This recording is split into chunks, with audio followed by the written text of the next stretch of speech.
All right, welcome in. We're doing it. We are ripping the Band-Aid off the latest New York Giants game. This is the post-mortem. It has to be done. It has to be. A 29-21 loss that is now our 8th straight loss. And it's so tough because every single Sunday, you, as a fan, you get that little bit of excitement. Right. You see the potential. You see the young guys, you think, okay, maybe today. And then the reality of the scoreboard just hits you like a truck. And that scoreboard, that 29-21, I mean, that is criminally deceptive. If you just saw that score, you'd think, oh, okay, a close game, they were in it. Right, a one-score game. But if you actually sat and watched the whole thing, you know that score is a lie. Yeah. It felt like for most of that game, we needed a whole different sport to even compete. It was not close. It's a betrayal is what it is, a betrayal of the emotional investment. So our mission here is to kind of pour the raspberry regret tea. We're going to talk about that late surge that gave us all that false hope and the critical recurring errors that don't just define this loss, but I think define the whole state of this team right now. It's the structure of the team. Washington, for 3 quarters, they dictated everything. The pace, the physicality, and that late push we saw, it was real. But all it did was make the end result even more frustrating. It just sets you up for the heartbreak. Exactly. You lean in, you think, wait, is this it? Are they turning around? Oh. And then, nope, same old story. So let's get into what everyone was yelling about online, because when the whole internet agrees on something, you know it's bad. There were like 3 main things that just dominated the conversation. And it all comes back to this awful 11-37 record we've had since 2023 started. It's just staggering. Yeah, and the first point of outrage, the one that was probably the loudest, was special teams. Again, of course. it's like a crime scene we have to visit every single week. I swear, another punt return touchdown, another one. At this point, it's not even a play, it's just a gift. It's an open invitation for the other team to get a highlight. How does a professional unit fail so fundamentally every single week? And that's the thing. It's not just a bad play. That touchdown completely swung the momentum. It put Dart in the offense in an even bigger hole right from the get-go. Yeah. This isn't one guy missing a tackle. This is a systemic coaching failure. But on the flip side, okay, there was one beacon of light that everybody saw. Abdul Carter. Oh, thank goodness for Abdul Carter. He finally looked like the guy we drafted him to be, the top pick. That was the biggest positive, and we'll definitely get more into his game later. Absolutely. And then the third thing, of course, was the Jackson Dart performance. The Dart discourse, as we're calling it. Yeah. And it was messy. You had people, praising the highlights, the flashes of talent, but you also had a ton of people just tearing into his decision-making on that last drive.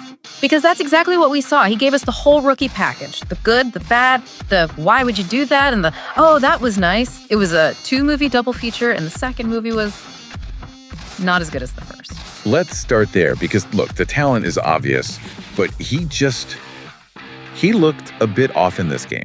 Right from the start. It wasn't just the O-line, it was his processing. He looked sped up. You could see it in his feet. The first half was so shaky. He was uncomfortable. His footwork was all over the place, and that's why balls were sailing on him. It was like he was trying to fix his controller settings in the middle of a play. Exactly. And that interception right before halftime, I mean, come on. Just unnecessary. So unnecessary. He's throwing off his back foot, across his body. Yeah. A total hero ball play. When we were just trying to get some points, it felt like he was just donating the football to the other team. But then the third quarter happens, and all of a sudden, it's like, who is this guy? The talent just, it explodes. We went from panic to, okay, hold on, let him cook. That's the ceiling. That's what you get excited about.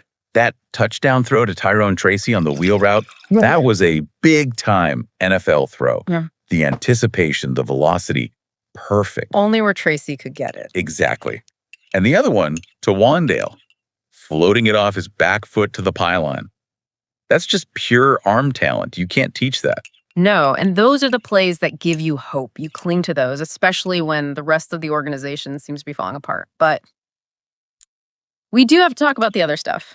The ball security. Non-negotiable. We know this team's medical tent is always busy. He can't be looking wobbly down on the goal line, and he absolutely cannot be fumbling the football. The fumble, even though we got it back, is a huge red flag. Yeah. You have to protect the rock. You can't have those oopsies because good defenses will make you pay every single time. Which brings us to the moment of truth. The final drive. 2 minutes left, game on the line. This is what you draft a quarterback for. And we got moon balls and vibes. That's what it felt like. There was no structure. It wasn't a clean, methodical 2-minute drill. Let's break it down because, frankly, I think Mike Kafka's play calling deserves some heat here too. First, that deep shot to Wandale. Bad placement. And you can't live on chuck and pray football to your 5'8" receiver. And Washington knew it was coming. You could see the safeties bail out deep. They were begging him to take the check down, but he was locked in on the home run. Then the next play call.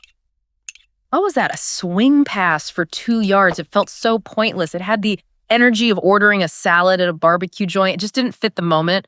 That's on Kafka. That's a lack of situational awareness. The third down was the one that killed me. He had a guy flash open over the middle. He did. But the footwork went out the window again, floats it off his back foot, no zip on the ball, and the DB closes in a heartbeat.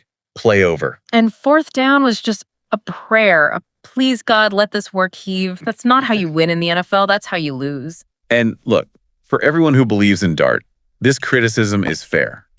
It has to be. You can see the talent and still say he completely failed in French time.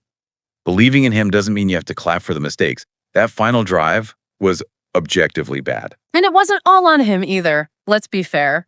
We have to talk about the supporting cast or the lack of it.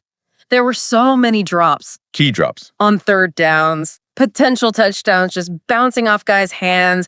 Is the ball buttered? It's so hard to evaluate a rookie when his receivers are out there doing juggling practice. It forces him to try and be perfect, which just makes things worse. It compounds the errors. You can't just brush those drops aside. But, okay, let's get back to a positive. Tyrone Tracy, we have to give him his flowers. He looked explosive. He brought some real juice to that backfield. He was a huge bright spot. He runs hard. He's quick.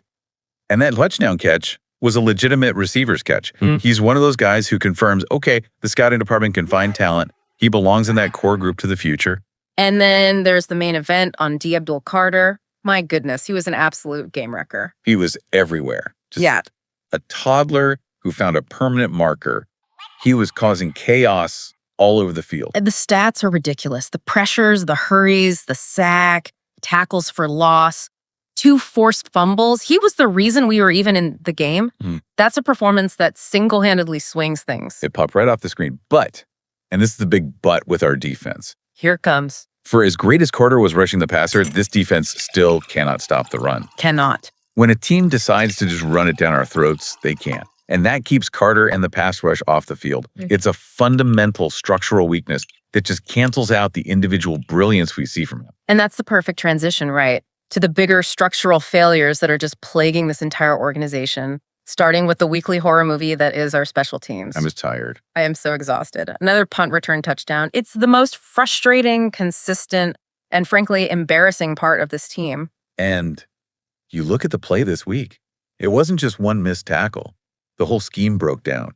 They couldn't contain the edge. The gunners got jammed or took bad angles.